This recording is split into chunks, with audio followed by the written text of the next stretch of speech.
শয়তানকে তোর তেলাওয়াতের চেয়ে আমার তেলাওয়াত ভালো। এই হলো নেতাদের তেলাওয়াতের অবস্থা। আগামীকাল ঈদুল আজহার জানাজা নামাজ, কি নামাজ? জানাজা নামাজ, ঈদুল আজহার জানাজা নামাজ। বাচ্চা হয়েছে এক মন্ত্রী, বাচ্চা হাতে নিয়ে বলে লা ইলাহা ইল্লা আনতা সুবহানাকা ইন্নী কুনতু মিনাজ জালিমিন। কি কথা কি বুঝতেছেন আপনারা? এই চিত্র আমরা দেখতে পেলাম। 16 বছরে জমজমাট সংসদে কোরআন তেলাওয়াত না হলেও মমতাজের গান ঠিক হয়েছে। আসতে কোন কেন গান হয়েছে? কি যে পাম মারছে 16 বছর, গানের মধ্যেও পাম। এই জাতি তো তেল মারতে পারে, বুঝলেন? কিছু না মারতে পারলেও কি মারতে পারে? তেল মারতে পারে। সব দেখা শেষ করলাম আমরা। কেউ 9 বছর, কেউ 25 বছর, কেউ 16 বছর, সব দেখা শেষ। আইয়ুবের ভাষণ, আইয়ুবের শাসন দেখেছি, মুজিবের ভাষণ শুনেছি, জিয়া কেটেছেন খাল, এরশাদ চাচার তাল দেখা, মাঝখানে শেষের দিকের হরতাল আর হরতাল, সব দেখা শেষ। আগামী বাংলাদেশকে আমরা দেখতে চাই কোরআনের বাংলাদেশ। রাজি আছেন কারা কারা? হাত তুলে দেখান মুসলমান।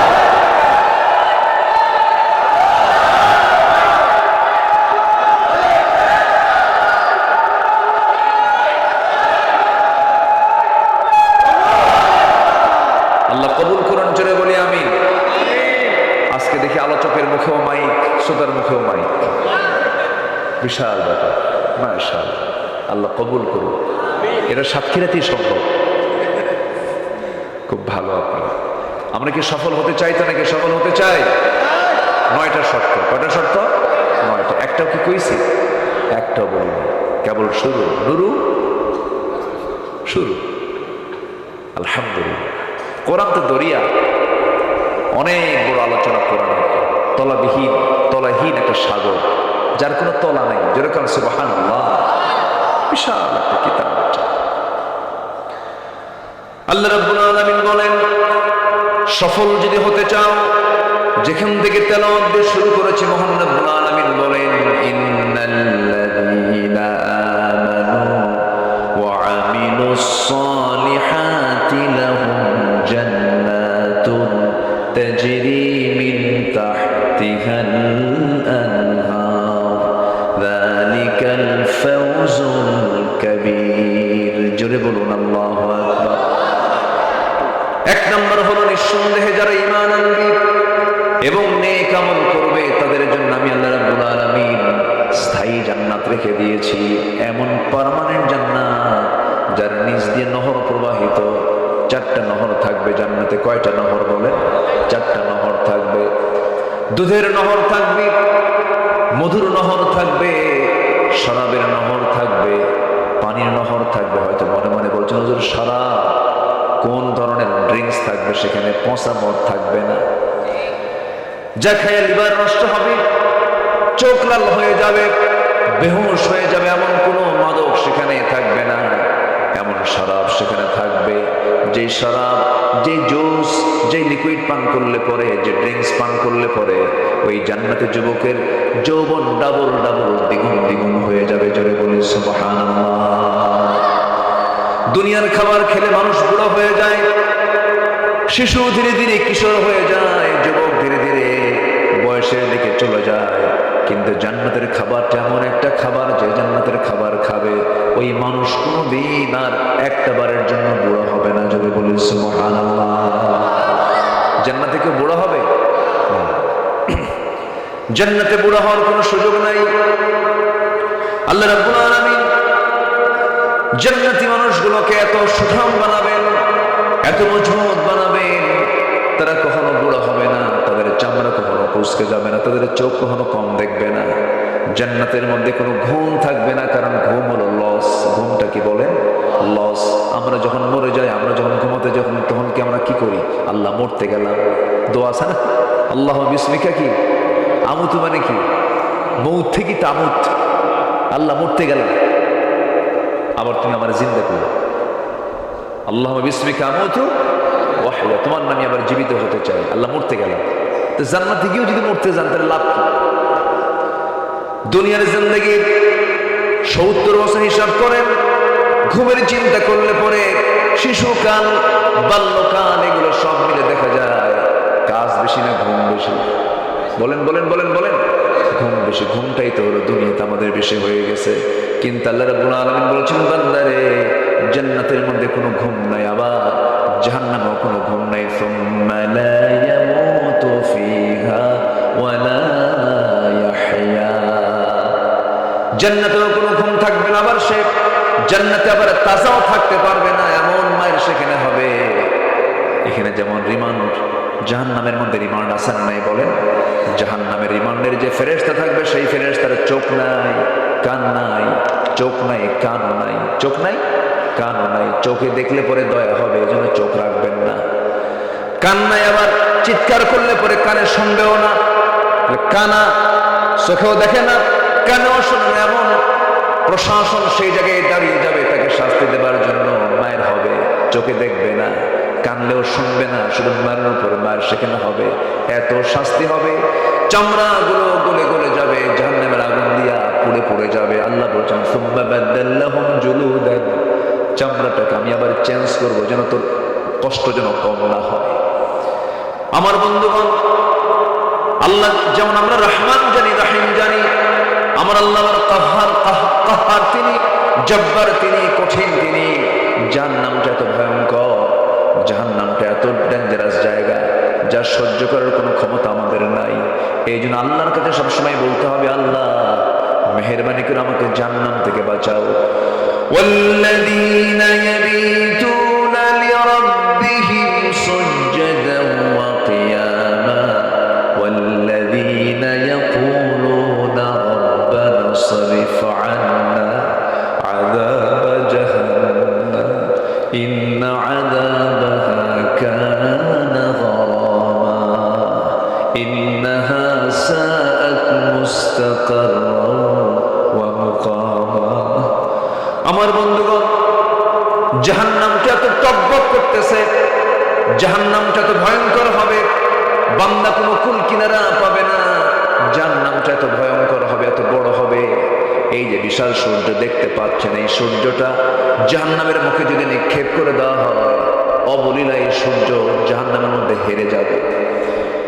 এত ভয়ঙ্কর সেই জাহান্নাম।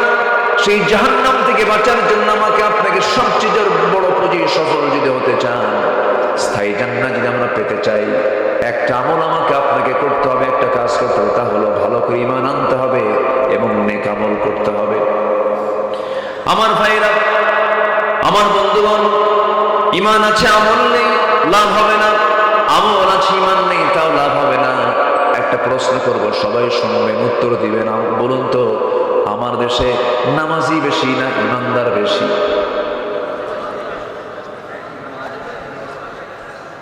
ভালো করে বলো, নামাজি বেশি না ইমানদার বেশি? নামাজ না পড়ি ইমান আছে বলে, এরকম বলে?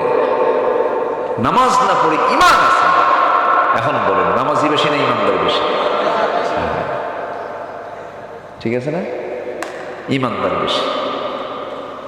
নামাজ নাই কিন্তু ইমান আছে, এবং চাপাও খুব শক্ত, এত শক্ত চাপা, চাপার উপরে ট্রাকের চাকা পড়লেও চাপা ভাঙবে না, এত শক্ত চাপা। নামাজ পড়ে না কিন্তু হিম্মত দিয়ে বলে আমি মুসলমান। অথচ আমার নবী বললেন, আল ফারকু বাইনাল মুমিন ওয়াল কাফির তারকুস সালাত। মুমিন এবং কাফিরের মাঝে পার্থক্য সৃষ্টিকারী হলো নামাজ। নামাজ পড়বে মুমিন, নামাজ না পড়বে সে কাফির। আল ফারকু বাইনাল মুমিন ওয়াল কাফির তারকুস সালাত। মান তারাকা সালাতান মুতাআম্মিদান ফাকাদ কাফার। যে ব্যক্তি ইচ্ছাকৃত এক ওয়াক্ত নামাজ ছাড়লো, সে যেন কুফরি করলো। আমার বন্ধুগণ, আমার আল্লাহ সবচেয়ে বেশি খেপে যান, সবচেয়ে বেশি রেগে যান বান্দাগণ যখন কি করে বলেন? নামাজ ছেড়ে দেয়। জাহান্নামে যাওয়ার এক নাম্বার কারণ কি বলেন? যারা নামাজ, এক নাম্বার কারণ কি বলেন? তাহলে আমার দেশে এখন সবচেয়ে বড় অপরাধ হচ্ছে কি বলেন? বলেন কি ছেড়ে দেওয়া? নামাজ ছেড়ে দেওয়া। তাহলে এই দেশের এখন যত অপরাধ আছে আল্লাহর দৃষ্টিতে, আখিরাতের জন্য বাংলাদেশে ধরুন আজকে যত অপরাধ হয়েছে, সবচেয়ে বড় অপরাধ হলো কি অপরাধ বলেন? নামাজ ছেড়ে দেওয়া। আচ্ছা বলেন তো, নামাজ ছেড়ে দেওয়ার মতো এত বড় অপরাধকে নিয়ে সব সব দল কি চিন্তা করে? কিন্তু কিছু দল আছে চিন্তা করে, আছে কিনা বলেন? আছে কিনা বলেন? সেটা কি অন ইসলামী দল না ইসলামী দল? অন ইসলামী দল না ইসলামী দল? আপনি কেমন মুসলিম আপনি ইসলামী দল করেন না, আপনার মুসলমানিত্ব থাকতে পারে না। সোজা কথা।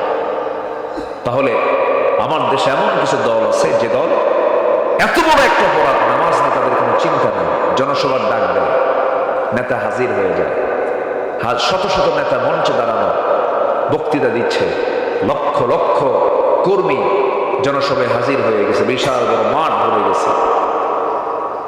জোহরের আজান হয়ে গেল, নামাজের খবর নাই।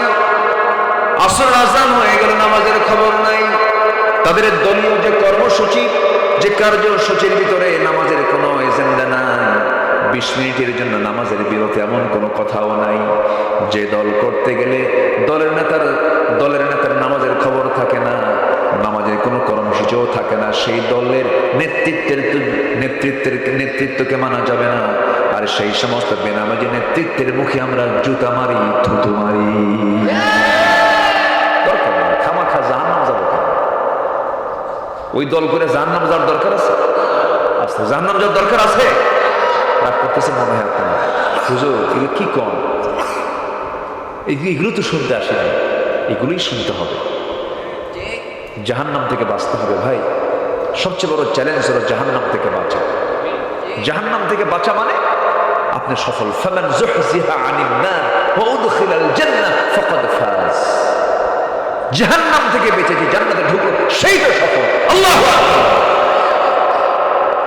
এজন্য জান্নাতে আমাকে ঢুকতেই হবে, জান্নাতে আমাকে প্রবেশ করতেই হবে।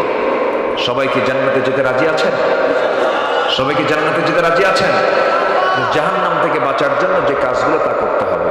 জাহান্নাম থেকে বাঁচার জন্য 1 নম্বর কাজ হলো, বলুন কি? বলুন বলুন বলুন বলুন। সবাইকে নামাজ 5 ওয়াক্ত পড়তে রাজি আছেন তো ইনশাআল্লাহ? যার বউ নামাজ পড়ে না কি করবেন বলুন?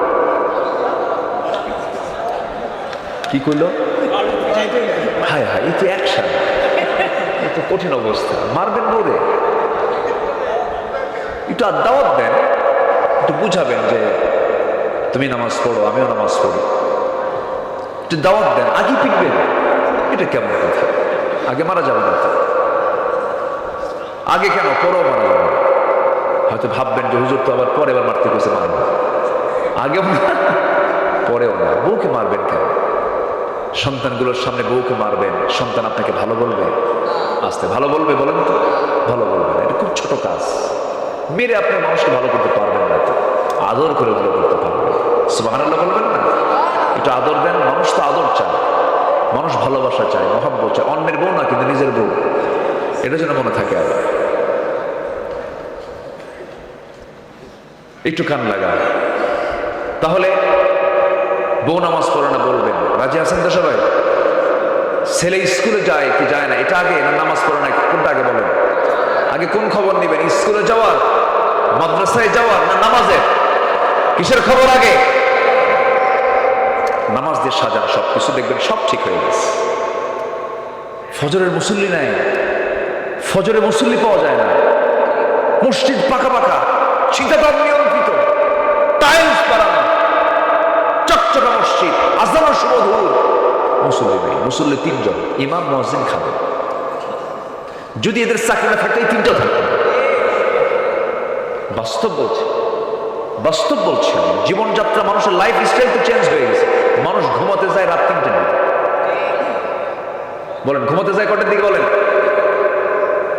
আচ্ছা, ছাগল আগে ঘুমায় না কুত্তা আগে ঘুমায়? আস্তে কয়, আস্তে কয়, আস্তে কয়। ঘুমটা কার আগে বেশি বলেন? ছাগল আগে ঘুমায় না কুত্তা আগে ঘুমায়? কুত্তা কি রাতে ঘুমায়? কুত্তা কি করে? ডিউটি করে সারা রাত।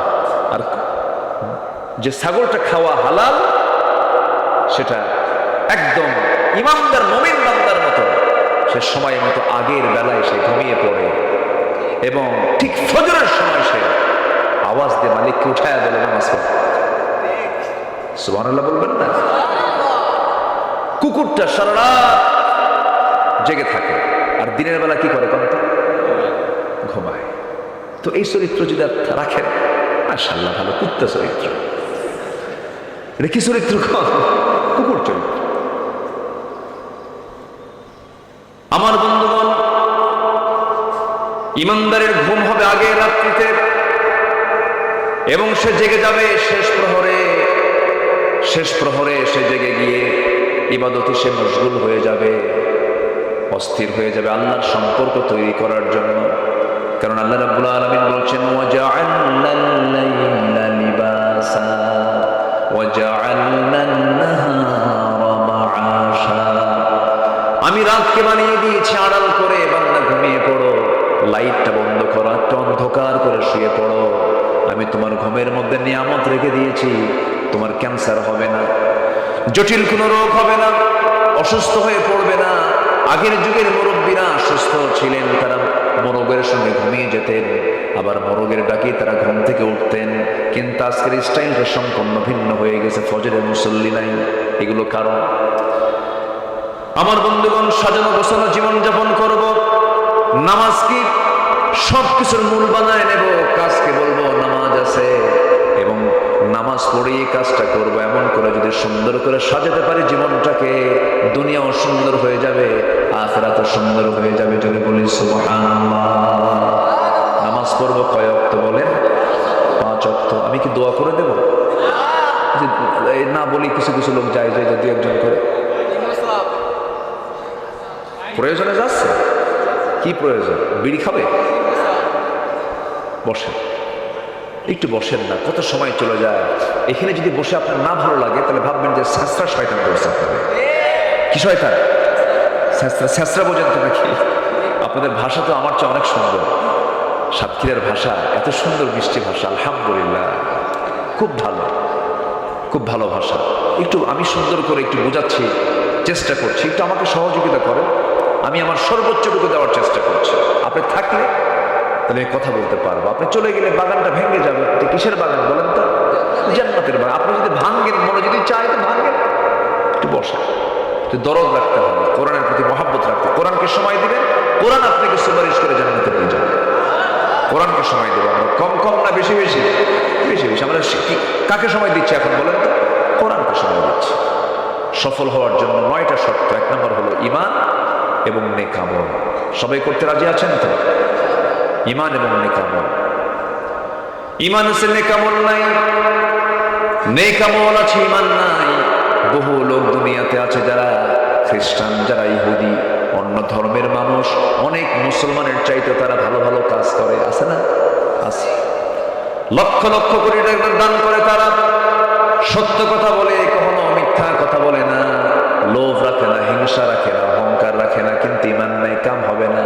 কিন্তু ঈমানও আছে, আবার নেক আমলও আছে। আল্লাহ রাব্বুল আলামিন বলছেন, আমি আল্লাহ তাকে জান্নাত বুঝাইয়া দেব। যেরকম সুবহানাল্লাহ। আমার বন্ধুগণ, হেঁটে হেঁটে মদিনা পর্যন্ত চলে আসলেন। নবীর দরজা এসে নক করলেন, দরজা খুলে গেল। রাসূল দেখলেন হাত পা কাঁপতেছে, কিচ্ছু জিজ্ঞাসা করলেন না। ভিতরে ঢুকলেন, সুন্দর 2টা জুব্বা, তার ব্যবহৃত সবচেয়ে উত্তম জুব্বা, 2টা উত্তম কাপড়, 2টা তার জন্য বরাদ্দ করলেন। বাইরে এসে বলছেন, ও আল্লাহর গোলাম, ঠান্ডায় কাঁপতেছো, আমার জুব্বাটা তুমি তোমার গায়ে দাও। জুব্বা গায়ে দিলেন সাহাবী। রাসূল বলছেন, কি হয়েছে? সব তিনি খুলে বললেন। রাসূল বলেছেন, ও আমার সাহাবী আব্দুল্লাহ, তোমার চাচা তোমাকে উলঙ্গ করে দিয়েছে, বস্ত্রহীন করেছে, আর বিশ্বনবী তার জুব্বা মোবারক তোমাকে দান করে দিয়েছে। যেরকম সুবহানাল্লাহ। ও আমার আব্দুল্লাহ, তুমি কি চাও বলো? তিনি বলছেন, হুজুর, আপনি আমার জন্য একটু দোয়া করুন। আপনি দোয়া করলেই হয়ে যাবে। আমার নবীজি হাত উঁচু করে দোয়া করছেন, আল্লাহ, এই আব্দুল্লাহর দিন গ্রহণ করতে যে পরিমাণ কষ্ট করতে হয়েছে, আল্লাহ, আমার আব্দুল্লাহর জান মালকে তুমি আল্লাহ কাফের বেঈমানদের জন্য হারাম করে দাও।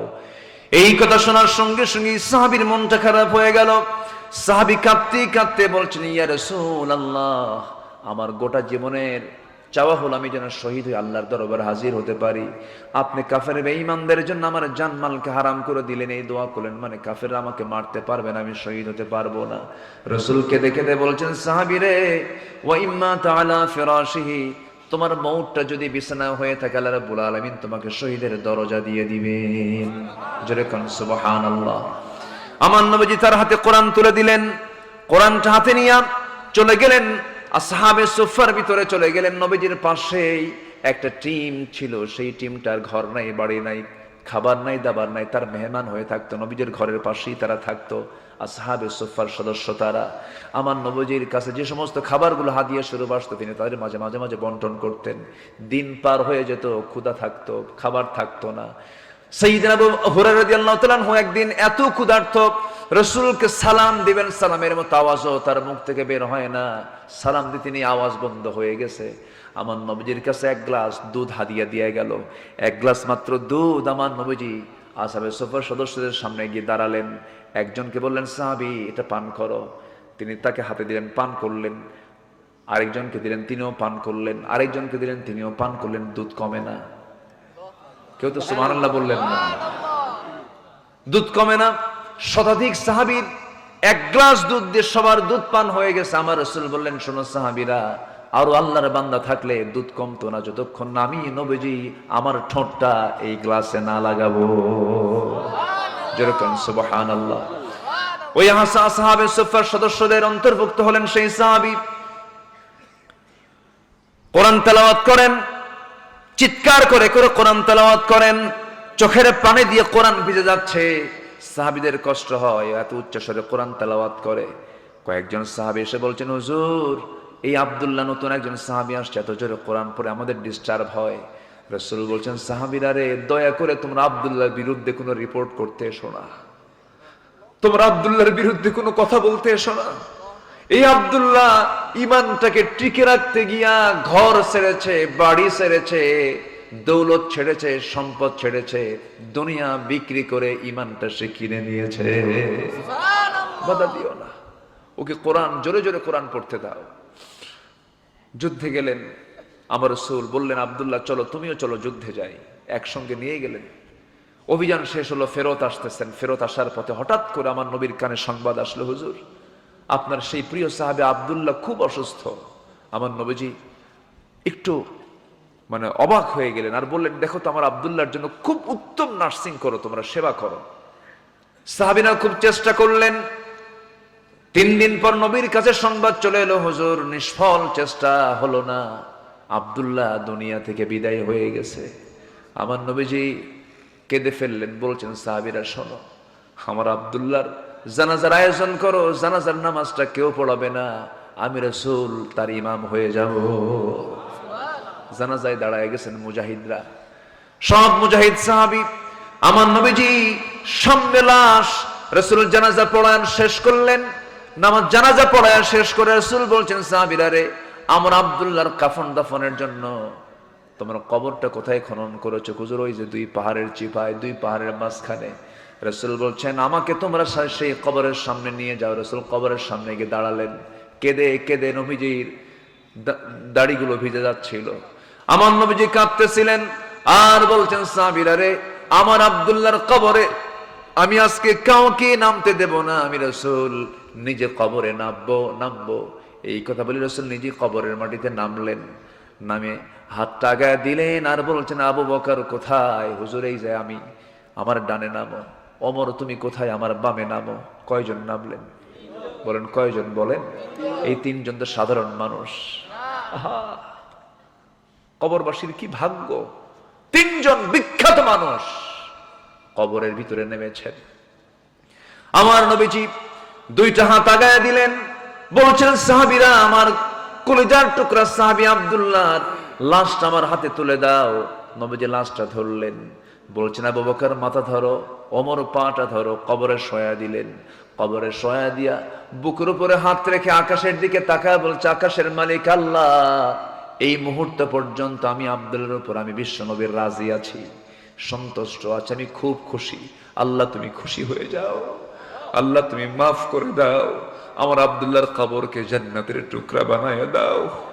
এমন করে আমার নবী যখন দোয়া করেন, পাশে দাঁড়িয়ে থাকে এক সাহাবী সাদ ইবনে আবি ওয়াক্কাস রাদিয়াল্লাহু তাআলা আনহু, চিৎকার মেরে মেরে বলছেন, আরে আমার পোড়া কপাল, আজকে আমি জীবিত সাদ না হয়ে যদি ওই কবরের বাসিন্দা হতাম, আমার জীবন ধন্য হয়ে যেত রে। আমার ভাইরা, জীবনটাকে সুন্দর করে সোনালী বানায় ফেলবো, গোছানো বানায় ফেলবো। এলোমেলো জীবনের কোনো মূল্য নাই। সাজানো গোছানো জীবন তখনই হবে যখন বান্দা ঈমান আর নেক আমল করবে। জোরে বলি সুবহানাল্লাহ। সফল হওয়ার জন্য শর্ত কয়টা বলেন? 9টা। বলেছি কয়টা? 1 নাম্বার। নাম্বার 2 হলো সফল হওয়ার জন্য নাম্বার 2 যেটা দরকার, قد أفلح من تزكى وذكر اسم ربه فصلى بل تؤثرون الحياة الدنيا والآخرة خير وأبقى إن هذا لفي الصحف الأولى صحف إبراهيم وموسى। জোরে বলুন আল্লাহু আকবার। সূরাতুল আ'লা শেষ দিকে আল্লাহ রাব্বুল আলামিন বলছেন, সফল কি হতে চাও নাকি? সফল হওয়ার জন্য বাইরের দিকে নয়, অন্তরটা ঠিক রাখো, নফসটা ঠিক রাখো। নফস যদি ঠিক হয়ে যায় সব ঠিক হয়ে যাবে। বান্দার যদি এই ভিতরটা, এই রূহটা যদি ঠিক হয়ে যায়, নফসটা যদি ঠিক হয়ে যায়, বান্দার সব ঠিক হয়ে যাবে। আল্লাহ বাহ্যিক কিছু দেখবেন না। লা ইয়ানজুরু ইলা সাওয়ারিকুম ওয়ালা ইলা আজসামিকুম ওয়ালাকিন ইয়ানজুরু ইলা কুলুবিকুম ওয়া আমালিকুম। তোমাদের বাহিরের বাসভূষা দেখবেন না, পোশাক আশাক দেখবেন না, চেহারা দেখবেন না। আল্লাহ দেখবেন তোমার ভিতরের খবরটা কি। জোরে কোন সুবহানাল্লাহ। তোমার ভিতরে যদি হিংসা তৈরি হয় কবুল হবে না। তোমার ভিতরে যদি লোভ তৈরি হয়, অবৈধ কামনা তৈরি হয়, কোনো লাভ হবে না। আমার বন্ধুগণ, ইমানের এই নফসের কিছু রোগ আছে। নফসের রোগ আছে না নাই বলেন? কি শুনবেন শুনবেন শুনবেন আগ্রহ আছে? আল্লাহ কবুল করুন। জোরে বলি আমিন। একটু বসেন। মাঝে মাঝেই দেখি একটু নড়াচড়া হচ্ছে, একটু বসেন। আমি ভাইকে একটু বলছিলাম একটু আগে ভাগে দিলে ভালো হতো, একটু দেরি হয়ে গেছে, একটু 9টার দিকে উঠলে আর একটু ভালো হয়। কিন্তু উনি বললেন না, একটু পরেই উঠবেন আপনি। আচ্ছা ঠিক আছে, উঠান। রাত বেশি হলে মানুষের একটু ভার ভার হয়ে যায়, যে একটু বসেন। আর একটু সময় দিবেন না আপনারা? দিবেন না? একটু সময় দিবেন না ইনশাআল্লাহ? আল্লাহ কবুল করেন। জোরে বলি আমিন। তাহলে বলেন তো, বাহিরে শুদ্ধতার প্রয়োজন না ভিতরে শুদ্ধতার প্রয়োজন? ভিতরে। ভিতরে যদি ঠিক থাকে সব ঠিক। ভিতরটা ঠিক রাখতে হবে। জমি কিনলো একজন আর ঘুম হয় না আরেকজনের, আছে কিনা বলেন? জমি কিনছে, জানো জমিটা কিনলো কেমন, সারা রাত ঘুম নাই আর শুধু মাথা থাপড়ায়, হাই রে করছে কি করছে কি, আছে কিনা বলেন? এই যে আপনার ভিতরে হিংসা কাজ করছে, এটা হলো নফসের রোগ। এটা কিসের রোগ বলেন তো? নফসের রোগ। এই রোগ থাকা যাবে না। এই রোগ থাকলে পরে সব শেষ হয়ে যাবে। হিংসা মানুষকে সব শেষ করে দেয়। ক্বালা ইয়াকুম ফিল হাসাদ ফাইনাল হাসাদ ইয়াকুলুল হাসানাত কামা তাকুলুন নারুল হাতাব। তোমরা হিংসা করতে যেও না, রাসূল বলেছেন হিংসা সমস্ত নেক আমলকে শেষ করে দেয়, যেমন করে আগুন প্রত্যেকটা কাঠখণ্ডকে জ্বালিয়ে ভস্ম করে দেয়। হিংসার ধারে পাশে আমরা যাব না, লোভের ধারে পাশে যাব না, অবৈধ কামনার ধারে পাশে যাব না। আল্লাহ রাব্বুল আলামিন বলছেন, সফল যদি হতে চাও নফসকে শুদ্ধ করো, নফসকে পরিশুদ্ধ করো, নফসকে ঠিকঠাক করে ফেলে দাও। নাম্বার 2 চলে গেল, সময় কম। নাম্বার 3 হলো সত্যবাদী হওয়া। কি বাদী হওয়া বলেন? বলেন বলেন কি বি? সত্যবাদী হওয়া। আমার দেশে সত্য সাক্ষ্য বেশি না মিথ্যা সাক্ষ্য বেশি? কোর্ট আদালতে কাছারিতে ওখানে কি সত্য সাক্ষ্য বেশি চলে না মিথ্যা সাক্ষ্য বেশি চলে? মিথ্যা সাক্ষ্য বেশি চলে। শুধু মিথ্যা সাক্ষী দিয়ে ভরপুর, উল্টা পাল্টা সব বিচারের রায়টা উল্টা পাল্টা। আর বিগত 16 বছরে যে বিচারগুলো ছিল এগুলো তোর কোনো হিসাবই নাই। অটো রায়। কি রায় বলেন?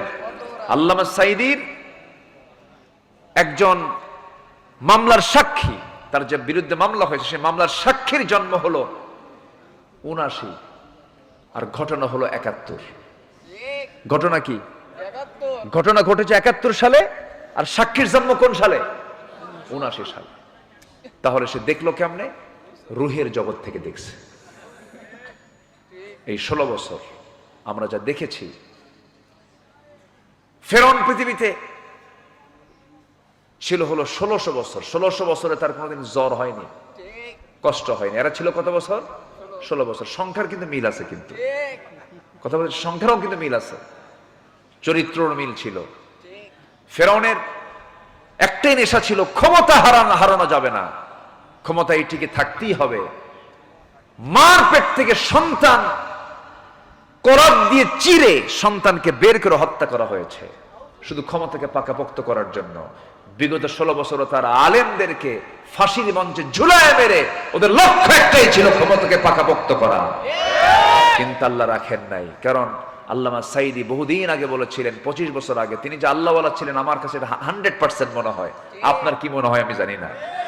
আল্লামা সাইদি বলেছিলেন 25 বছর আগে, গাছের গোড়ায় নাড়া দেব, সোজা মামুরে দিল্লি গিয়ে পড়বা। কি লন্ডনে গিয়ে পড়ছে, আমেরিকা গিয়ে পড়ছে, কোথায় গিয়ে পড়ছে বলেন? দিল্লি গিয়ে পড়ছে। যা বলেছিলেন সেখানে গিয়ে পড়েছে। সম্মানিত ভাইয়েরা, উনি বলেছিলেন বাংলাদেশে এমন একটা সময় আসবে এই ইসলাম বিরোধী শক্তিগুলো পালানোর জন্য একটি দূরের গর্ত খুঁজে পাবে না। পায় নাই, কলার পাতায় শুয়েছিল, জানেন না আপনারা? মানিক টিকতে পারে নাই। অতএব এই 56,000 বর্গ মাইলের এই সুজলা সুফলা শস্য শ্যামলা সোনার বাংলাদেশে ইসলাম বিরোধী কোন অপচক্রান্ত টিকসই হতে পারে না। সকল কিছুকে রুখে দাঁড়িয়ে আমাদের একটি কাজ সামনে পড়ে আছে, সেটা হলো কোন আইন মানি না আল্লাহর আইন ছাড়া। একমাত্র জমিনে চলতে হবে কার বিধান? কার বিধান? আল্লাহর বিধান। এটাকে মাথায় রেখে আমরা সামনের দিকে এগিয়ে যাই। আমাদের সাহায্যের জন্য কাউকে লাগবে না। আমাদের সাহায্যের জন্য কে যথেষ্ট বলেন? আসতে বলবেন না, কে যথেষ্ট? আল্লাহ যথেষ্ট। কিন্তু আমাদের শর্ত হলো সত্যবাদী হতে হবে।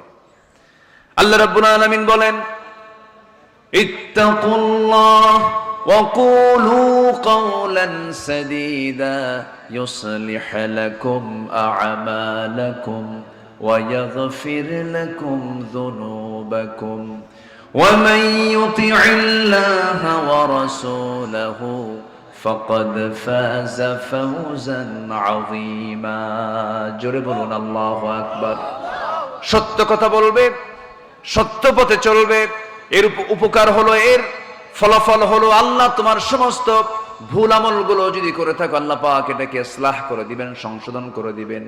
এবং আল্লাহ বলছেন এই কাজ যদি করতে পারো আমি আল্লাহ তোমাকে মহা সফলতা দান করব। জোরে বলি সুবহানাল্লাহ। ইমানদার জিহ্বায় কখনো মিথ্যা কথা আনতে পারে না। ইমানদারের জবান কখনো দুই রকম হতে পারে না। ইমানদার কখনো ওয়াদা ভঙ্গ করতে পারে না। ইমানদার কখনো আমানতের খেয়ানত করতে পারে না। ইমানদার কখনো যৌনাঙ্গের অবৈধ পথে যৌনাঙ্গকে ব্যবহার করতে পারে না। বিবাহ বহির্ভূত কোনো সম্পর্ক জড়াতে পারে না। ইমানদার ইমানদারি হবে, সবটা আর স্ট্যান্ডার্ড হবে, সে অত্যন্ত সতর্কতার সঙ্গে পা ফেলবে, অত্যন্ত যত্নশীল হয়ে জমিনে চলাফেরা করবে, সবার থেকে সে হবে ভিন্ন। ইমানদার কখনো অপচয় করতে পারে না। ইমানদার কখনো দুর্গন্ধ জাতীয় কোনো পরিবেশে যেতে পারে না। আমার দেশের মানুষ, সাধারণ মানুষ বেশি না বিড়ি খাওয়া মানুষ বেশি? বলেন কি খাওয়া মানুষ বেশি বলেন? যারা বিড়ি খায় তাদের গায়ের একটা গন্ধ আছে না? মিশকাম্বরের, নাকি মিশকাম্বরের গন্ধ, পচা পচা গন্ধ। ইমানদার এগুলোর সঙ্গে সম্পর্ক জড়াবে না। আল্লাহ কবুল করেন। জোরে বলি আমিন। আরো জোরে আমিন। 9টা শর্তের মধ্যে 3টা শর্ত হলো, সংক্ষিপ্ত করে বলছি। নাম্বার 4, কই যান? বসেন বসেন। মাশাআল্লাহ, আলহামদুলিল্লাহ। এই দুটা কার? এটা পোতা ছেলে, এটা নেতি ছেলে। পোতা ছেলে আর নেতি ছেলে। বুঝলাম না তো, একটু বুঝায় বলেন। এটা মেয়ের ছেলে, ওর পোতা মানে হচ্ছে ছেলের ছেলে। মাশাআল্লাহ, ভাইয়ের তো কোনো কিছু বাদ না, অভাব তো না। মাশাআল্লাহ, আলহামদুলিল্লাহ। আল মাল ওয়াল বানুনা জিনাহ। আল্লাহ আমার ভাইয়ের সব দিক থেকে এগুলোকে চক্ষু শীতলকারী বানায় দেন। জোরে বলি আমিন। আরো জোরে আমিন। এই ছোট্ট বাচ্চারা যদি এখানে দাঁড়ায় দাঁড়ায় বসে বসে যদি ওয়াজ শুনতে পারে, আর আপনার মধ্যে যদি ধৈর্যচ্যুতি ঘটে, আল্লাহ পাক মডেল হিসেবে এখানে পাঠায় দিয়েছেন। দেখ আমরা আছি। আল্লাহু আকবার বলেন। এই যে বাচ্চাগুলো দাঁড়ায় আছে, কোনো ঘুম নাই, একদম দেখেন না ছায়া আছে কেমন, একদম ডাকাতের মতো। ভয় লাগতেছে, একটা হুমকি স্বরূপ না? আলহামদুলিল্লাহ, খুব সুন্দর। আল্লাহ বড় আলেম বানায় দাও। জোরে বলি আমিন। আরো জোরে বললো আল্লাহুম্মা আমিন।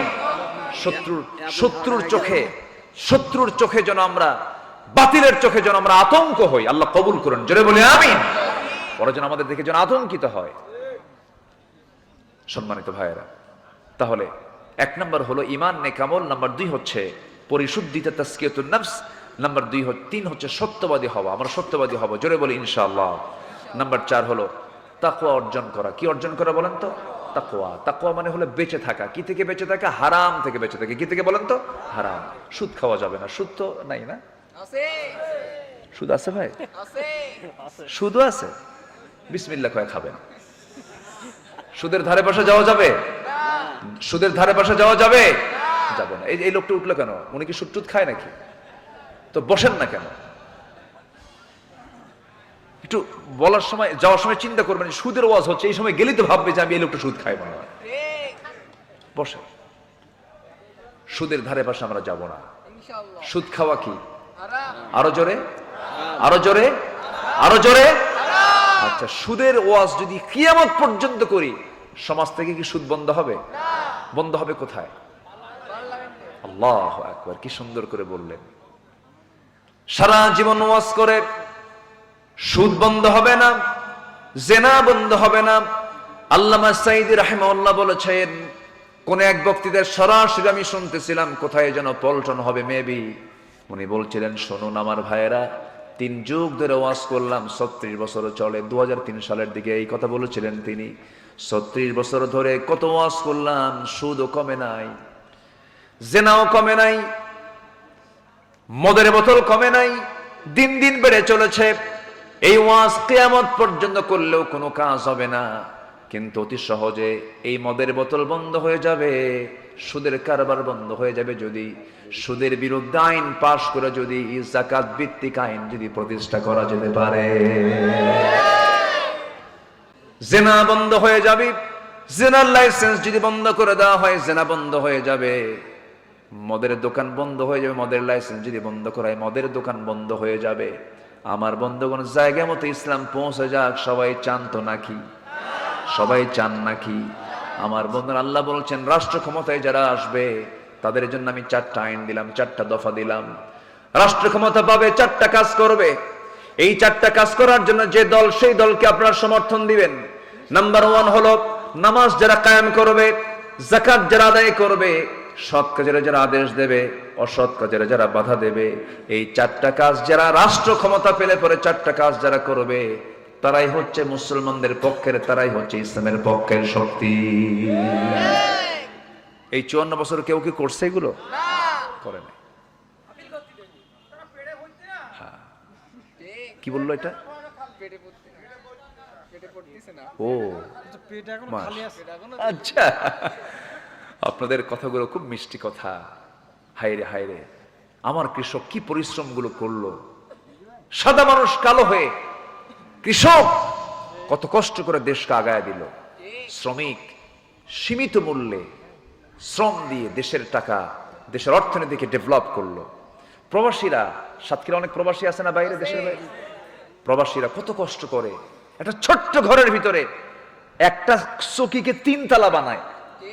3 তালায় একদম উপরে নিচে একটা রুমের মধ্যে গিজি গিজি করে, মুরগির সংখ্যা যা, মানুষের সংখ্যা তার চেয়ে বেশি, একটা ঘরের ভিতরে এত কষ্ট করে ঝুলন্ত পাখির মতো ঝুলন্ত হয়ে বিল্ডিং এর কনস্ট্রাকশনের কাজ করে প্রবাসীরা টাকাগুলো রেমিটেন্স দেশে পাঠালো, দেশকে সামনের দিকে আগায় দিল। সবগুলো অশিক্ষিত, শ্রমিক অশিক্ষিত, কৃষক অশিক্ষিত, প্রবাসী অশিক্ষিত, ওরা দেশকে আগায় দিল। আর দেশকে পিছায় দিল কারা? ধ্বজাধারী কিছু চরিত্রহীন নেতারা, যারা দেশের টাকা বাইরে পাচার করেছে। রাজনীতি করার কোনো অধিকার তাদের থাকতে পারে না।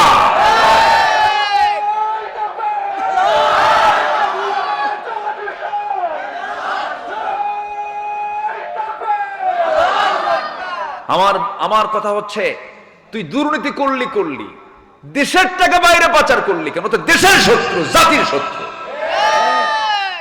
চুরি করছিস, মানে চুরি করা হারাম, খাইছিস খা, দেশে রাখ।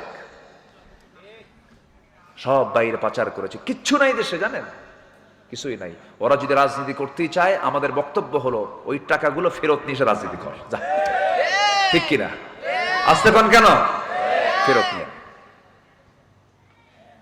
ওমর ফারুক রাদিয়াল্লাহু তাআলা আনহু, শুরুতে বললাম না, জনগণের ঘুম যেন কষ্ট না হয়, ঘুম যেন নষ্ট না হয়।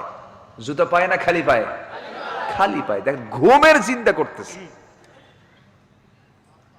উনি বললেন, কেঁদে কেঁদে একদিন বলছেন, ফোরাতের তীরে একটা কুকুর যদি অনাহারে মারা যায়, আর ইরাকের রাস্তা খারাপের কারণে যদি একটা উট গর্তের মধ্যে পা পড়ে, যদি উটের পাটা যদি ভেঙ্গে যায়, মস্কে যায়, কিয়ামতের দিন আমাকে এই উট আর কুকুরের জন্য আল্লাহর সামনে দাঁড়িয়ে জবাব দিতে হবে।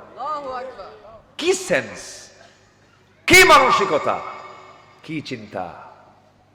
এক গভর্নর তার জন্য দামি খাবার নিয়ে আসছে, বিশেষ খাবার বানায় না, যেরকম পায়েস বানায়, এরকম আছে না পায়েস, এলাকা হয় নাকি পায়েস? দুধ দিয়ে, সুজি না, কি কও সুজি, মানে যেখানে দুধের পরিমাণটা বেশি, 1 মণ দুধ অথবা আধা মণ দুধ, সামান্য কিছু চিনি দিয়ে, আবার কিছু দামি কিছু ওই কি বলে ভাত দিয়ে, চাউল দিয়ে বানায় না পায়েস। হ্যাঁ, পায়েস জাতীয়, ফিন্নি, এই তো কত সুন্দর করে বানায়। এই দেখুন, বিশেষ আয়োজন, বিশেষ কিছু খাবার। এক গভর্নর তার জন্য খুশি করার জন্য, ওর জন্য খুশি হন, খাবার নিয়ে আসছে। আমিরুল মুমিনিন, আপনার জন্য আমি নিয়ে আসছি বানায়। এই খাবারটা খুবই রিচফুল, খুব ভালো খাবার। উনি ভাবতেছিলেন, মনে হয় খলিফা আমার খুশি হবেন। খাবার দেখে বললেন, তুমি খাইছো? হ্যাঁ খাইছি। তোমার জনগণ খাইছে? না। যা নিয়ে যা। কেন, আপনি খাবেন না? যেটা আমার জনগণ পায় না, এটা আমার দরকার নাই। সুবহানাল্লাহ বলবেন না? উনি ঝোলওয়ালা তরকারি খান নাই, ঝোলওয়ালা খাবার খান নাই, কারণ সবেমাত্র বদর চলে গেছে, উহুদ চলে গেছে, খন্দক চলে গেছে, দিন প্রসারের কাজ চতুর্দিকে গোটা পৃথিবীতে ছড়িয়ে পড়ছিল। ওমরে ফারুক একটু ভিন্ন রকম ছিলেন। তিনি একদিন বসে আছেন, জুব্বার পিছনে ছিঁড়ে গেছে। কেউ বলার সাহস পায় না, রাগ কম না বেশি? বেশি রাগ। একজন এসে বলতেছে, কেমন করে বলি, চলো আমরা আম্মা জানকে বলে দেই। 2 আম্মা জান আমার নবীর স্ত্রী, 2 জন এসে বলছেন, আমিরুল মুমিনিন একটু উন্নত জীবন গ্রহণ করা দরকার, জুব্বাটা ছিঁড়ে গেছে পিছন দিক থেকে। কূটনীতিকরা মদিনায় আসে, আপনার সঙ্গে তারা বৈঠকে বসে। আপনি মুসলমান, আপনার জুব্বা যদি পিছনে ছেঁড়া থাকে কেমন হয়? একটু হলেও ছোট হয়ে যায়, একটু হলেও কেমন যেন মনে হয়, মিলে না, ভারসাম্য হয় না। ওমরে ফারুকের চক্ষু লাল হয়ে গেছে, কেঁদে কেঁদে বলছেন, আমার নবীর বউ হয়ে, আমার নবীর স্ত্রী, তোমরা কেমন করে আমাকে এই পরামর্শ দাও? আমার নবী যে বিছানার চাদর না পায়া জুব্বাটাকে চাদর বানায়া আমার নবী জুব্বার উপরে গোটা রাত কাটায়া দিয়েছেন। রসুল যদি এমন সিম্পল জীবন গ্রহণ করতে পারেন, তোমরা আমার পোশাক নিয়ে কোনো মন্তব্য আজকের থেকে করবা না। আল্লাহর কসম করে বলি, আমার যারা শত্রু, যারা ইসলামের যারা দুশ্মন, ওমরকে পোশাক দেখে ভয় পায় না, ওমরেরকে ভয় পায় ওমরের তাকওয়া নামক বড় যোগ্যতা দেখে। সুবহানাল্লাহ। নাম্বার 4, আমরা কি অর্জন করব? তাকওয়া অর্জন করব। আমার বন্ধুগণ, মুত্তাকি হতে হবে।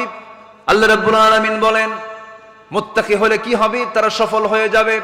হুদাল লিল মুত্তাকিন আল্লাযীনা ইউমিনুনা বিল গায়বি ওয়া ইউকিমুনাস সালাতা ওয়া মিম্মা রাযাকনাহুম ইউনফিকুন والذين يؤمنون بما أنزل إليك وما أنزل من قبلك وبالآخرة هم يوقنون। জোরে বলুন আল্লাহু আকবার। আল্লাহ রাব্বুল আলামিন বলেন, ওই সমস্ত বান্দাগুলো মুত্তাকি যারা আল্লাহকে বিশ্বাস করবে না দেখে। এই দুনিয়াতে আল্লাহকে দেখার কোনো সুযোগ আছে নাকি? আসতে কয়, এই দুনিয়াতে আল্লাহকে দেখার কোন সুযোগ আছে? কিন্তু আল্লাহকে দেখা যাবে কিনা বলেন? কোথায় যাবে বলেন? বলেন, জান্নাত কোথায়? ডানে, বামে, নিচে, না উপরে? বলেন কোথায় কোথায়? বলেন কোথায় কোথায়? উপরে। জান্নাত উপরে। কিন্তু আল্লাহ তাআলা বলেন, আমি সবাইকে না, 7 শ্রেণীকে আমি আরশ আজিমের ছায়ায় জায়গা দিয়ে দেব। আরশ আজিম কি ডানে বামে, নিচে না উপরে? কোন বিমানে চড়বেন বলেন? হ্যাঁ, কোন বিমানে চড়বেন বলেন? বিমান না ইমান? আল্লাহু আকবার, কি সুন্দর করে মিলাই দিল। দেখেন ওয়াজকে শুধু আমি পারি, কি সুন্দর মিলাই দিয়েছে। কোনো বিমান না, ইমান নামক শক্তি নিয়ে আমরা আল্লাহর আরশ আজিমে ছায়া নেব। জোরে বলি ইনশাআল্লাহ, জোরে বলি ইনশাআল্লাহ। জান্নাতে যেতে হবে আমাকে আপনাকে। জান্নাতে গিয়ে আমরা আল্লাহকে দেখব। বাড়িতে গেলাম দাওয়াত, কোন একটা বাড়িতে গেলাম দাওয়াত আমাকে দিয়েছে, বাড়িওয়ালা আমাকে সব কিছু খাওয়ায়া দিল, বিরিয়ানি, জর্দা, দই, মিষ্টি সবকিছু খাওয়ালো আমাকে, কিন্তু বাড়িওয়ালার সঙ্গে সাক্ষাৎ হলো না। বাড়িওয়ালা আমার সঙ্গে কথাই বললো না, বাড়িওয়ালা আমার সঙ্গে সুন্দর আচরণ করলো না। আমার খাওয়া কোনোটাই আমার কাজে লাগবে না, আমার কিছু পরিতৃপ্তি হবে না। কিন্তু একটা গরিবের বাড়িতে আপনি মেহমান হয়ে গেলেন, আদা সিদ্ধ ডাল ভর্তা খাওয়ালো, কিছু ভাজি ভুজি খাওয়ালো, তেমন কিছু খাওয়াতে পারলো না। কিন্তু বাড়িওয়ালা বলছে, ভাই আপনি আসতেন, খুব খুশি হয়েছে বড়, আপনার কি খেদমত করতে পারলাম জানি না, আমাকে মাফ করে দিয়েন। আমি আপনার জন্য যতটুকু খেদমত করেছি আপনি কিছু মনে করবেন না। বলুন তো, ওই পোলাও, বিরিয়ানি, জর্দা খাওয়ার চাইতে এই ভর্তা খাওয়ারই মজা বেশি, ঠিক কিনা বলেন? জান্নাত পেলাম আমি, বিশাল জান্নাত পেলাম, কিন্তু আল্লাহ কি পাইলাম না। আল্লাহর সাক্ষাৎ হলো না, সেই জান্নাত আমার জন্য জান্নাত হবে না। আল্লাহ বলছেন, বান্দারে তুই জান্নাতে ঢুকবি, আমি মেহমানদারি করব, আমি নিজে তোর সামনে দাঁড়ায়া দাঁড়ায়া কথা বলবো। সুবহানাল্লাহ। আল্লাহ বলছেন, ফামান কানা ইয়ারজু লিকা রাব্বিহি ফালইআমাল আমালান সালিহান ওয়ালা ইউশরিক বিইবাদাতি রাব্বিহি আহাদা। আমার সঙ্গে সাক্ষাৎ করতে চাও, নেক আমল করে আসো, শিরিক মুক্ত হয়ে আসো, আমি আল্লাহ নিজেই তোমার সঙ্গে লেখা সাক্ষাৎ দিয়ে দেবো। জোরে কোন সুবহানাল্লাহ। দুনিয়াতে আমরা আল্লাহকে দেখতে পাবো না, আল্লাহকে দেখার মতো সেই যোগ্যতা আমার দুনিয়াতে নাই। এই চর্মচক্ষু দিয়ে আল্লাহকে দেখার মতো ক্ষমতা আমরা রাখি না, আমরা দেখতে পাবো না। নবীরাও দেখতে পান না। একজন নবী দেখতে চেয়েও ব্যর্থ হয়েছেন, সেই নবীর নাম কি বলেন? এত তাড়াতাড়ি বাড়িকে আশেপাশে নাকি? এত সুন্দর করে বলেন, মুসার নামটা বললেন, কেন জানলেন, কেন বুঝলেন? কারণটা হলো কোরআন তাকে চেনায় দিয়েছে। এই কোরআনে মুসার নাম আছে না নাই বলেন? সবচেয়ে বেশি নাম মুসার নামটাই আসছে, অথচ কোরআন নাজিল হয়েছে আমার নবীর উপর, আমার নবীর নামটা কম আসছে, কিন্তু মুসার নামটা বেশি আসছে। এক্সাম্পল দেওয়া হয়েছে, এত দামি নবী মুসা আলাইহিস সালাম ছিলেন, অনেক দামি পয়গম্বর তিনি ছিলেন। আল্লাহর সঙ্গে তিনি কথা বলতেন, ডাইরেক্ট কথা বলতেন, অডিও কলে কথা বলতেন। একদিন বলতে বলতে বলছে, আল্লাহ শুধুমাত্র অডিও কলে কথা বলি, দেখা হয় না। আল্লাহ শুধু কথা বললেই কি হবে নাকি? দেখবো আমি তোমারে। আল্লাহ বলছেন, অডিও কল চলবে, কিন্তু দুনিয়াতে ভিডিও কল নট অ্যালাউ। কি কথা কি বুঝতেছেন? ভিডিও কল নট অ্যালাউ হবে না, তোমার ফাংশনই পাবা না তুমি। কিন্তু মুসা আলাইহিস সালাম বড় একটু জিদ্দি ছিলেন, যা বলতেন তিনি তাই করে ছাড়তেন। বলতেন, আল্লাহ তুমি যেটাই বলো না কেন, বলে ফেলছে যখন চেষ্টা করে ছাড়বো। আল্লাহ বলেন, লেন তারানি, আমাকে দেখতে পাবে না। আল্লাহ দেখার চেষ্টা করি, দেখি, চেষ্টা করে ব্যর্থ হলে কোনো আফসোস নাই। তুর পাহাড়ে আয়, ওয়াত্তিন ওয়াজ্জাইতুন ওয়া তুরি সিনিন ওয়া হাযাল বালাদিল আমিন। তিনি বলছেন, আল্লাহ এত কাছে পাহাড় আছে, কোন পাহাড়ের না, মুসা ছেঁচড়া কম না, তাও যাবে। জোরে কোন সুবহানাল্লাহ। আল্লাহু আকবার। চলে গেছেন, দেখতে গিয়েছেন, আল্লাহর সঙ্গে দিদার করতে গেছেন। পায়ে ছিল জুতা, আল্লাহ বললেন জুতা খুলে আসো। জুতা খুলেছেন তিনি, জুতা খুলতে ভুলে গিয়েছিলেন। কিন্তু আমার হাবিব, আমার নবীজি, আমার রাসূল আল্লাহর আর শাজিম যখন গিয়েছেন, জুতা খোলার জন্য পায়ে হাত দিয়েছেন। আল্লাহ বলছেন, আমার হাবিব জুতায় পা দিবেন না, জুতায় হাত দিবেন না। আপনার জুতার আপনার জুতার ধুলা নেবার জন্য আমার আরশ আকাঙ্ক্ষিত হয়ে আছে। আল্লাহু আকবার। আমার নবীর দামটা কত! আল্লাহ রাব্বুল আলামিন নিজের পরিচয় দিতে নিয়ে বলেছেন, আলহামদুলিল্লাহি রাব্বিল আলামিন। আর আমার নবীর পরিচয় দিয়েছেন, ওয়ামা আরসালনাকা ইল্লা রাহমাতাল লিল আলামিন। আল্লাহু আকবার। সে রাসূলকে মহব্বত করার দরকার আছে না নাই ভাই বলেন? মহব্বত কি আছে? দরকার আছে, দরকার আছে। মহব্বত কম, নিজের জীবনের চাইতে কম না বেশি? আমার বন্ধুগণ, একটু কান লাগান। সফল হওয়ার জন্য 9টা শর্ত বলেছিলাম। 1 নম্বর হলো ঈমান, নাম্বার 2 হলো, বলেন কি? নফসের শুদ্ধতা, পরিশুদ্ধিতা। নাম্বার 3 হলো সত্যবাদী হওয়া। নাম্বার 4 হলো তাকওয়া অর্জন করা। তাকওয়া অর্জন করার জন্য শর্ত হলো মুত্তাকি হওয়ার জন্য 5টা শর্ত। নাম্বার 1 হলো আল্লাহকে বিশ্বাস করব দেখে না, না দেখে। বলেন বলেন, দেখে না, না দেখে? না দেখে।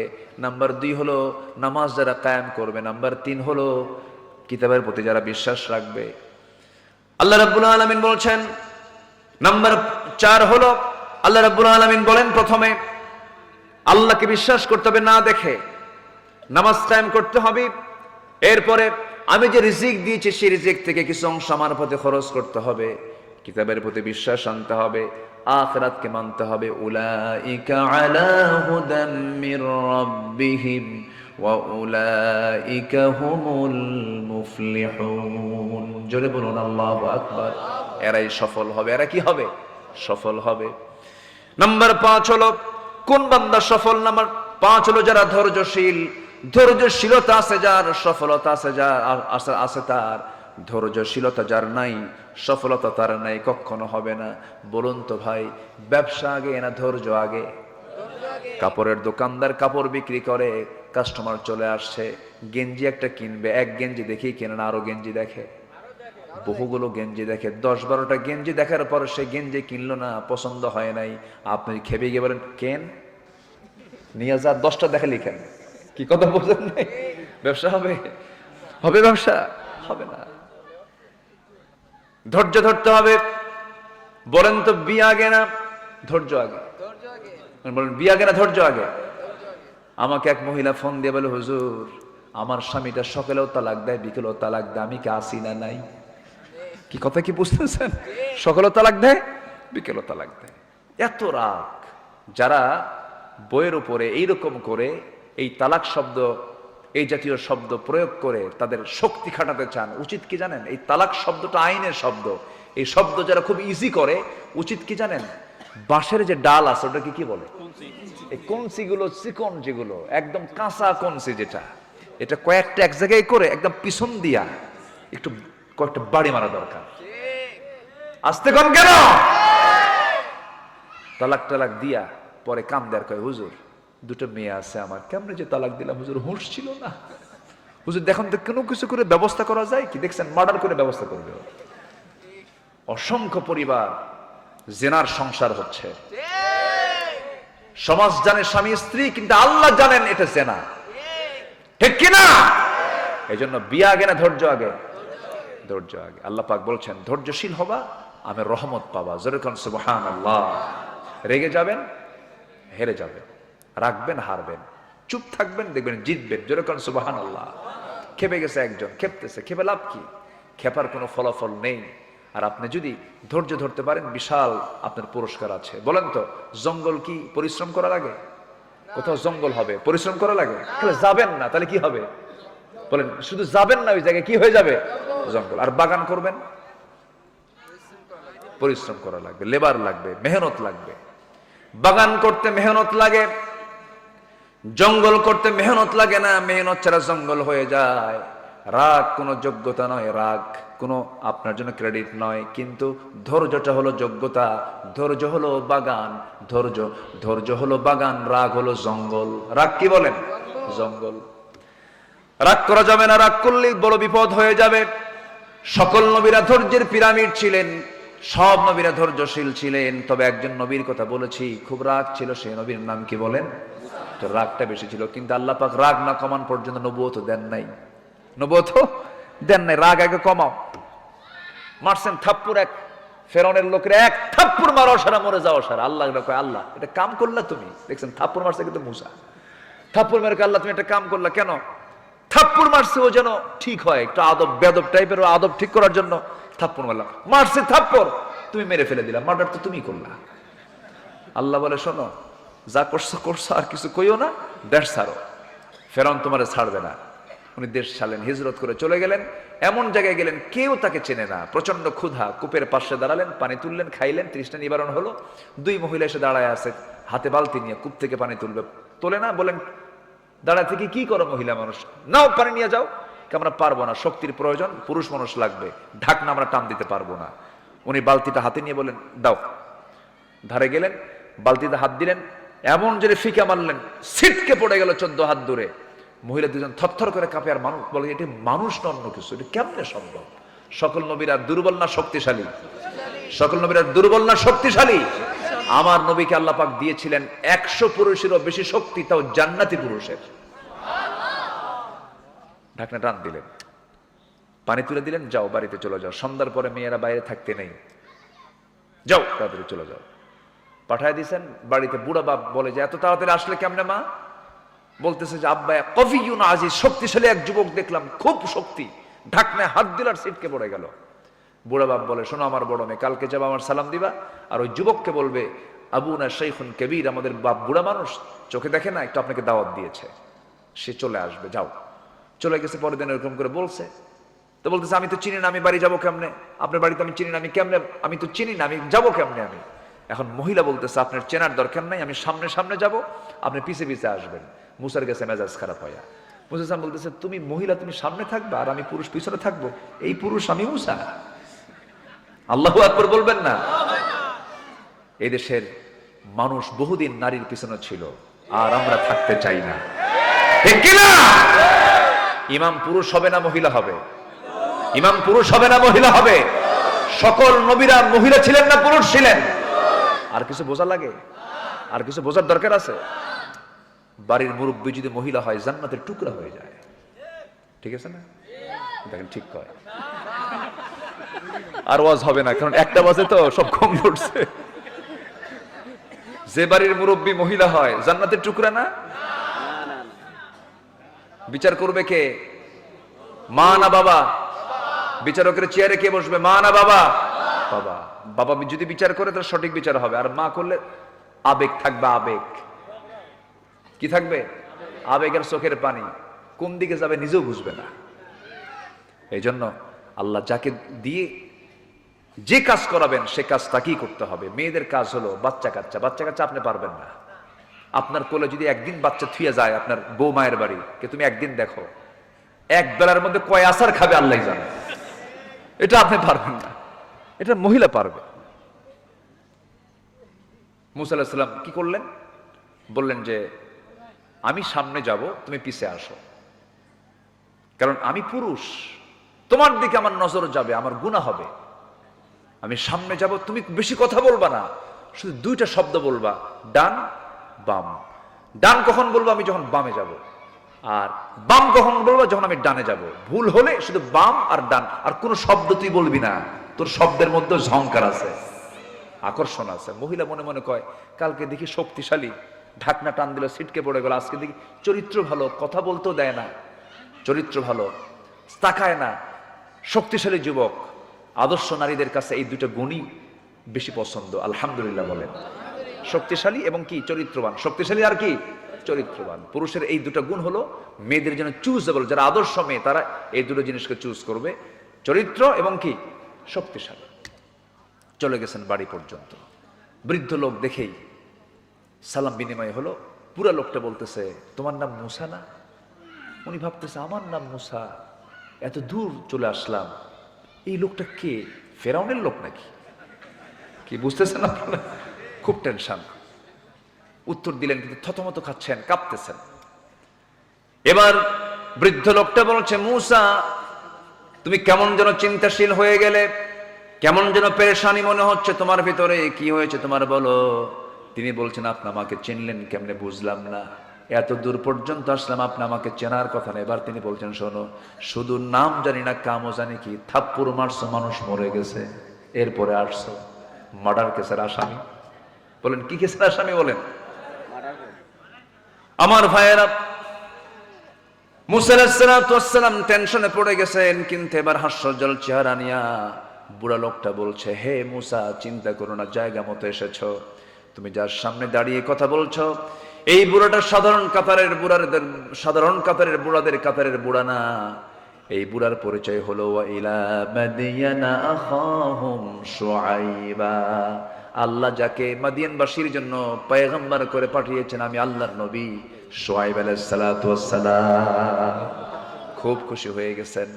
খুশি হওয়ার পরে এবার দুজন করমর্দন করলেন, আলিঙ্গন করে নিলেন। এবার বলছেন, শোনো মুসা, তোমার কাজ আছে। কি কাজ? আমার দুইটা মেয়েকে তুমি দেখেছো, দুইটা মেয়ের যে কোনো একটা মেয়েকে তোমার সঙ্গে বিয়ে দেবো, তুমি কি বিয়ে করবা নাকি? হ্যাঁ বিয়ে করব, কিন্তু এখন তো দেওয়া যাবে না। কেন? তোমার রেকর্ড ভালো না, থাপ্পড় মারলি মানুষ মরে, খুব রাগ।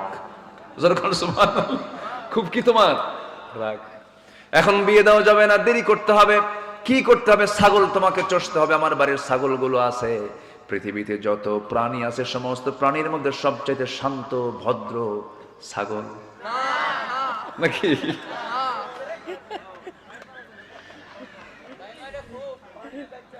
এই ছাগলকে দেওয়া হলো দায়িত্ব, রাগী লোকের কাছে দেওয়া হলো। ছাগল যদি একবার ব্রেক মারে, ব্রেক মারা পর্যন্ত একবার যদি ছাগল ব্রেক মারে, দুই পা যদি একসঙ্গে গেড়ে দেয়, দড়ি ছিঁড়বে, আপনি চলে যাবেন, কিন্তু ছাগল নড়বে না। 8 বছর দায়িত্ব পালন করলেন, 10 বছর দায়িত্ব পালন করলেন, ছাগল পালার ডিউটি শেষ হয়ে গেল। এরপরে তার বিয়ে হবে। এমন সময় শেষ দিন ছাগলগুলো নিয়ে মাঠ থেকে যখন বাড়িতে আসবেন, হঠাৎ করে লক্ষ্য করে দেখেন একটা ছাগল পাল থেকে বিচ্ছিন্ন হয়ে একদিকে দৌড় মারছে। উনিও পিছে পিছে দৌড় মারলেন। ছাগলকে সহজে ধরা যায় নাকি? খুব বেজুত। ছাগলও দৌড়ায়, নবীও দৌড়ান। বেশ কিছুক্ষণ দৌড়াইছেন। দৌড়ালে কি রাগ কমে না বাড়ে? যত দৌড়াচ্ছেন রাগ তত বেড়ে যাচ্ছে। খালি পাইলে হয়। দৌড়াচ্ছেন, ছাগল এক পর্যায়ে থেমে গেল, আর পারল না। ছাগল থেমে গেছে, থরথর করে কাঁপে, এমন রাগ উঠেছে দাঁতের উপরে দাঁত মেরে দুই হাত দিয়া দুই পা ছাগলের শক্ত করে ধরে শূন্যের উপরে তিনি চড়াইয়া নিয়েছেন, এক আছাড়ে মেরে ফেলবেন। লক্ষ্য করে দেখেন ছাগলটার চোখ মুখে দারুণ ভয়, লোমকূপ দিয়ে ঘামগুলো ঝরতেছে, টপ টপ করে পড়ছে। মুসা আলাইহিস সালাম মনে মনে চিন্তা করলেন, এই ছাগলকে মেরে কি লাভ? ছাগল তো বোঝে না, পাগলে কিনা বলে, ছাগলে কিনা খায়।